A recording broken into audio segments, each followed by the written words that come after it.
Bonjour, et puis merci de m'avoir invité. Merci pour cette invitation parce que je vais parler d'un de mes violons d'Ingres et pas de mon boulot, vous allez voir. Et puis merci parce que l'équipe du SISMED, vous allez voir, me donne l'opportunité de faire mes bricolages voilà, depuis des années, donc je vais vous parler de mes bricolages. Donc, alors vite, je suis médecin. Le dernier patient, je l'ai soigné le 28 novembre il y a 13 mois. Et ce qui vous explique, c'est que, contrairement à d'autres personnes ici, mon intérêt principal est l'usage primaire de la donnée, pas l'usage secondaire. Vous allez voir, ça transparaît dans mes centres d'intérêt. Et sinon, je suis donc chef de projet à haute autorité de santé, mais ce dont je vais vous parler là, c'est des choses que je pratique à titre personnel, même si, bien sûr, vous comprendrez qu'il y a des choses qui transparaissent.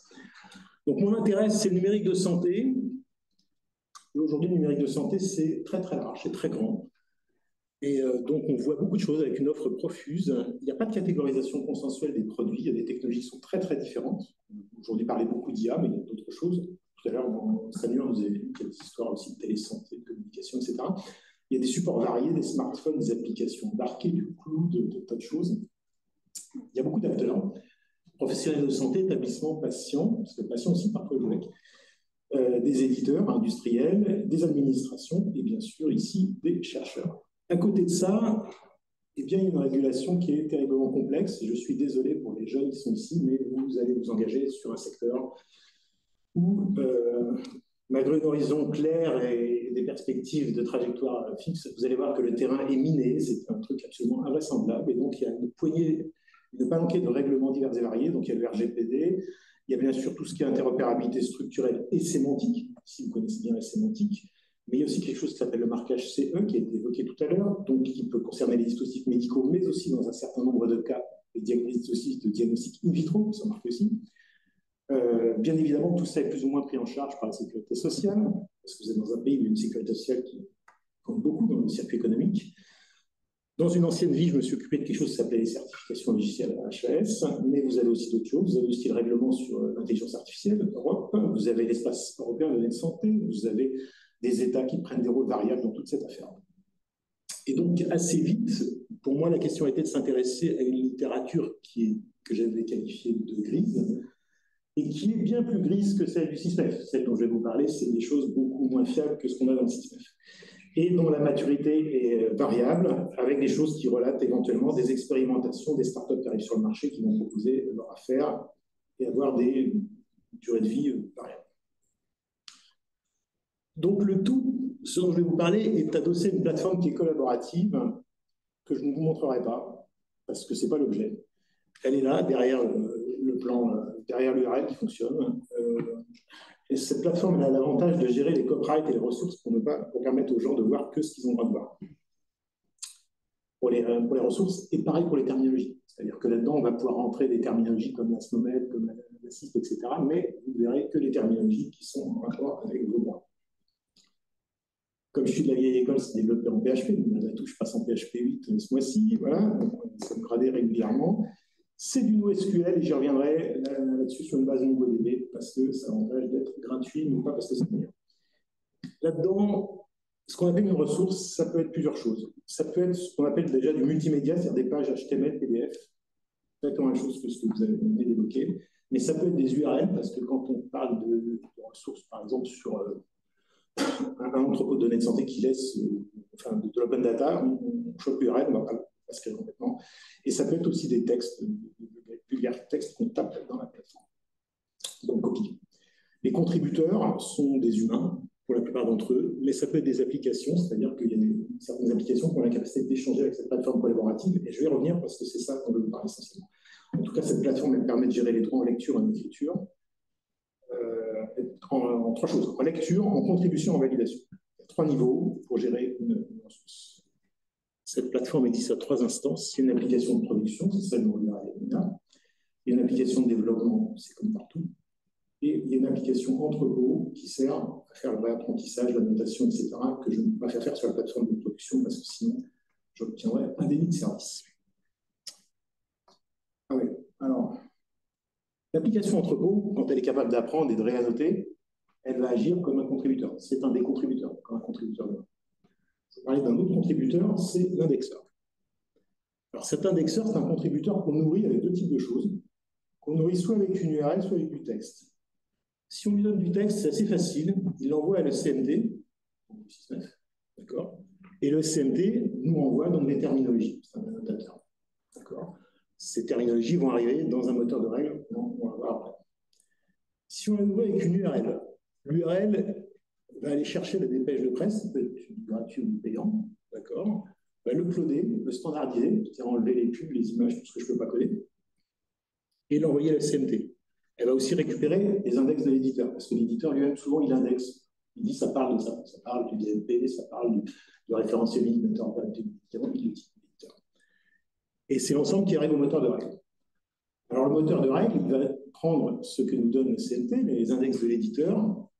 Comme je suis de la vieille école, je suis beaucoup plus familier des chaînes régulières que de l'apprentissage automatique. Donc, voilà, pour vous dire qu'il y a quand même beaucoup de chaînes régulières là-dedans. Et il va nous sortir deux types de choses. Il va nous sortir des grands index qui vont catégoriser de quoi ça cause. C'est-à-dire, est-ce que ça parle d'informatique mobile, de smartphone, choses comme ça. Les grandes fonctions, est-ce que ça parle de conciliation, ce que vous avez appelé aussi ce matin le bilan médicamenteux. Grâce aux chaînes régulières, ça va nous sortir si ça parle de certaines applications particulières. Donc, par exemple, le RUM, le DMP, etc. Ça va rentrer dans le codage.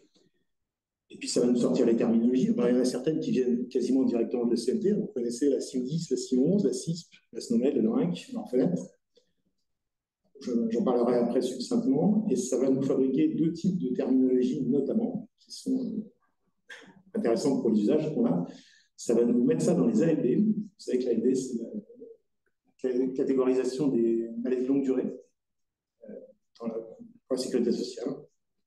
Et ça va nous catégoriser aussi l'exercice professionnel, c'est-à-dire un système d'information. Souvent, il impacte un corps de métier dans un exercice particulier.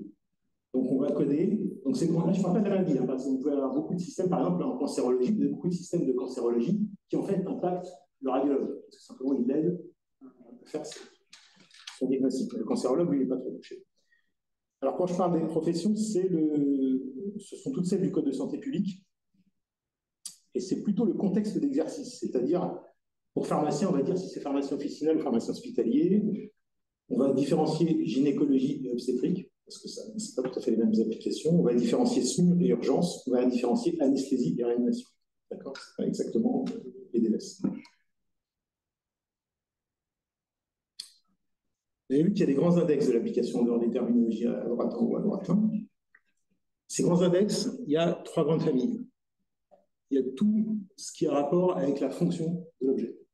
Donc, est-ce que l'objet est un objet qui aide à la décision médicale? Est-ce qu'un objet qui aide à faire de la conciliation? Est-ce qu'un objet qui aide à faire de l'antibiothérapie? Ces index-là sont en noir parce qu'en fait, je n'ai pas de raison de les cacher, ils sont visibles de tout le monde dans l'application. Est-ce que c'est un objet qui a un impact sur le libellé du médicament? Alors ça, je voudrais rendre visite de tout le monde et sachez que de là où je suis, les libellés de médicaments, c'est un gros problème parce que c'est quand même un truc qui pose beaucoup de problèmes, qui tue un certain nombre de patients, il faut le savoir. Parce que le libellé de médicaments, ce n'est pas tout terrain. C'est-à-dire que vous soyez sur un entrepôt de données ou sur un smartphone, vous n'avez pas la même contrainte sur le libellé de médicaments. Donc ça, c'est quelque chose pour ne pas me fâcher avec mon employeur. Je ne le fais pas apparaître, mais en tout cas, c'est catégorisé. Et puis après, vous avez les contraintes, autre grande famille d'index. Donc le RGPD, vous l'avez tous reconnu, l'interopérabilité sémantique, mais on peut aussi rentrer dans le détail, on catégorise si les gens disent qu'ils travaillent avec la SNOMED, avec la CIMON, c'est catégorisé aussi. L'innovation frugale, c'est un truc qui est... j'en parle après. Le ORM, vous comprenez, ça aussi, c'est de la contrainte, c'est-à-dire est-ce que l'application, plus ou moins quelque part, elle permet, elle favorise une prescription en dehors de l'AMM. Là aussi, c'est en violet parce que, voilà, je ne vais pas me fâcher avec tout le monde, mais enfin, c'est intéressant à savoir la prise en charge aussi. Est-ce que c'est plus ou moins pris en charge par l'assurance maladie ou dans quel dispositif ça L'innovation frugale, c'est un peu l'inverse de la contrainte, c'est-à-dire c'est aussi intéressant de regarder comment les applications numériques sont déployées, développées dans des pays où on met moins de normes que nous. Parce que si vous êtes au Liban et que vous vous posez la question du nombre de dermatologues, votre contrainte sur la détection du mélanome avec le smartphone, vous allez être moins contraignant qu'en France. Parce que vous n'avez pas les mêmes préoccupations de santé publique. De la même façon, si vous faites lire des radios de thorax pour dépister la tuberculose à Dakar, vous allez mettre moins de marquage, moins de choses comme ça. Donc c'est assez intéressant aussi de regarder les choses qui se produisent dans des environnements moins contraignants que chez nous. Et puis on code aussi bien évidemment toutes les applications parallèles, c'est-à-dire tout ce qui parle du DNP, du RIM, que je craignais qu'il soit là, ou par exemple d'une application de prise de rendez-vous comme l'Autoclick, que je ne citerai pas. Mais alors vous voyez, quand c'est des trucs un peu très peut-être à la polémique, je ne laisse pas visible l'expérience. C'est là le sang rouge, c'est-à-dire que la dépêche ne sera pas du tout. Alors, qu'est-ce que m'apporte le CMT dans cette affaire? Alors, le CMT rentre un truc, déjà, il enrichit beaucoup, ça permet de bien enrichir le moteur de règles, ça permet de catégoriser bien mieux les dépêches. Et puis, ça apporte des codes spécifiques. Alors, je ne savais pas que ça allait m'apporter ça. Moi, je pensais que ça. Je visais surtout les classements médicaux, les terminologies, autisme, etc., diabète, tout ça. En fait, c'est pas ça qui marche le mieux. Enfin, en tout cas, c'est pas ça que j'utilise le plus. Ce qui est pour moi le plus intéressant aujourd'hui, à la minute où on se parle, ça peut changer. C'est déjà deux gros morceaux, c'est la localisation géographique et les capteurs. Alors, je m'explique. Dans le CMT, ça vous sort si le truc, ça se passe au Japon, aux États-Unis ou en Chine. D'accord? C'est infaillible, ça marche très très bien. Ça, on ne connaît pas. Et c'est une donnée très intéressante. États-Unis, Chine, c'est très intéressant. Ça nous sort aussi tout un tas d'autres concepts qui intéressent, bien évidemment, qui nous intéressent, et qui n'étaient pas rentrés dedans, c'est-à-dire arrêt de travail, vente sans ordonnance, registre, notion de registre de pompe à insuline, aidant, la notion d'aidant, c'est l'existence nouvelle, dépistage du cancer, procédure, etc. Enfin, vous voyez, à gauche, tout un tas de concepts qui n'existaient pas, qu'on ne connaît pas, et qui ont des codes SNOMED spécifiques. Ça marche très très bien. On les sort quasiment systématiquement. Les codes de droite, non plus, on ne les connaît pas. Qualité de vie, hospitalisation, taux de mortalité, amélioration de l'état, en passe. Et ces codes de droite, ils ont un avantage aussi, c'est qu'en fait, ça correspond pour nous à ce qu'on appelle un outcome. C'est-à-dire, quand vous évaluez un produit de santé, vous cherchez toujours à savoir qu'est-ce qui change. Est-ce qu'il a changé la survie du patient? Est-ce qu'il a limité sa mortalité? Est-ce qu'il a, etc. Et ça, vous voyez, ça permet avec ce codage-là de dire que telle application, tel système d'information, il a un effet sur un outcome. En fait, ça permet de faire ce rapprochement. Alors, une fois encore, ce n'est pas de la science qu'on a. C'est-à-dire que ce n'est pas dit que c'est vrai. En tout cas, c'est toujours très intéressant de voir qu'un industriel, qu'un offreur de solution, prétend que sa solution a tel effet sur un outcome. Ça ne veut pas dire que c'est vrai, mais voilà, ça veut dire que c'est tout. Alors la plateforme, voici aujourd'hui où on en est, ça change doucement, toujours un petit peu mieux. 25 documents indexés par semaine, on a peut-être un petit peu plus en ce moment. 52 contributeurs, 3 codeurs. Parmi les 52 contributeurs, il y a 3 ou 4 machines. Il y a pas que les êtres humains, vous en avez vu une là, mais il y a d'autres machines. Ce qui est intéressant pour les questions, il faut savoir, c'est la suite logique. Vous avez une suite dans un héritage dans les entrepôts de données qui est patient, séjour, document. Pour nous, ce qui est intéressant, c'est l'acteur, donc industriel, administration, logiciel, fonctionnalité. C'est la partie la plus intéressante, et notamment la dernière partie fonctionnalité. D'accord? C'est vraiment ce qui est intéressant, c'est par exemple fonctionnalité, mise en relation avec le code. D'accord? L'autre partie, la ligne en dessous, parc et utilisation, on l'a très rarement. En fait, on n'a pas beaucoup de données en France pour savoir qui utilise quoi.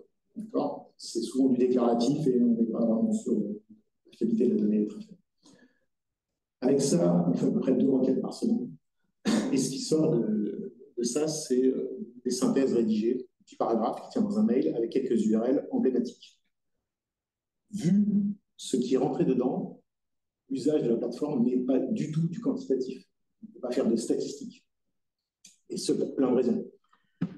Ce qui est là, ce n'est pas de la science, c'est ce que les industriels veulent bien communiquer, dans des circuits d'information qui sont, je vous l'ai dit, bien moins fiables que le SysMef, c'est-à-dire où vous pouvez estimer qu'on est quand même dans ce qu'on appelle du plurirédactionnel, c'est-à-dire qu'il y a au minimum une complaisance entre l'industriel et le journaliste.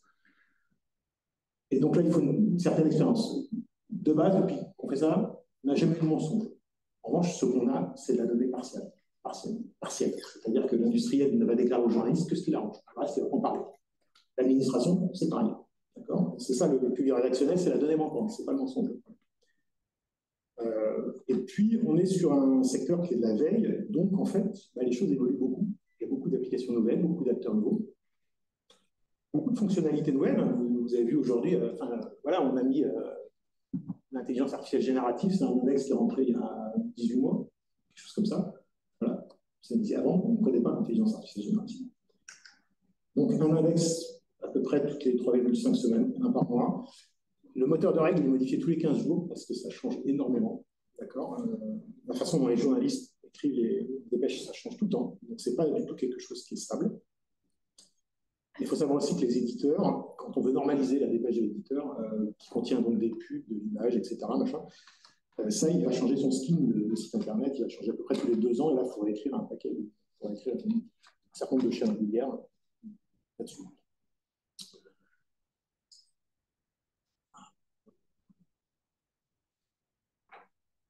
Bon. Qu'est-ce qu'on ne fait pas? Eh bien, je vous ai dit, j'utilise pas la partie. Aujourd'hui, je n'ai pas eu besoin d'utiliser la partie maladie, qui était celle que je pensais utiliser de Snowden. Alors, on utilise quand même, enfin, le moteur de règle utilise quand même, par exemple, pour catégoriser les ALD, pour entrer dans certaines choses, il utilise pas mal de choses qui sont d'une même maladie. Mais je n'ai pas utilisé la partie ontologique de certaines des terminologies fournies, c'est-à-dire que je n'ai jamais eu besoin de faire une requête en utilisant la partie ontologique de la Snowden ou la partie ontologique d'Orphan, par exemple. Ça pourrait venir, je n'ai pas encore bien la techno pour le faire, mais pour l'instant, pas eu trop besoin. Et des demandes, mais pas de codeur, c'est-à-dire qu'on me fait des demandes sur le médico-social, mais aujourd'hui, moi, je ne sais pas coder les fonctions du secteur médico-social. De la même façon, beaucoup de demandes sur l'impact environnemental des numériques. Aujourd'hui, c'est très, très mal codé sur la plateforme, mais pas mal de demandes.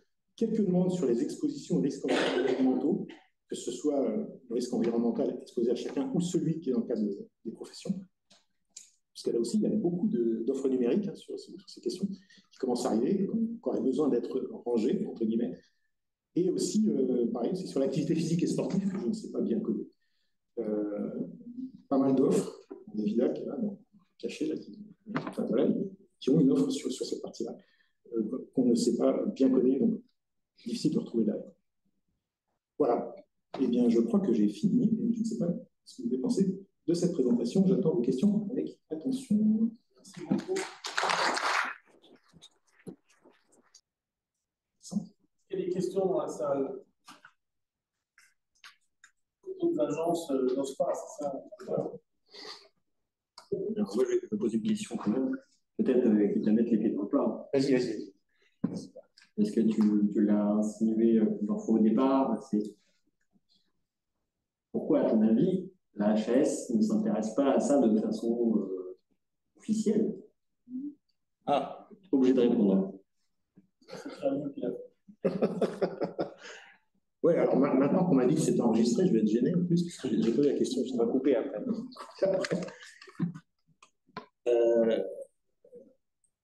C'est compliqué comme question. Enfin, vous avez compris qu'il y a des demandes. C'est-à-dire que, on a des demandes de différents acteurs.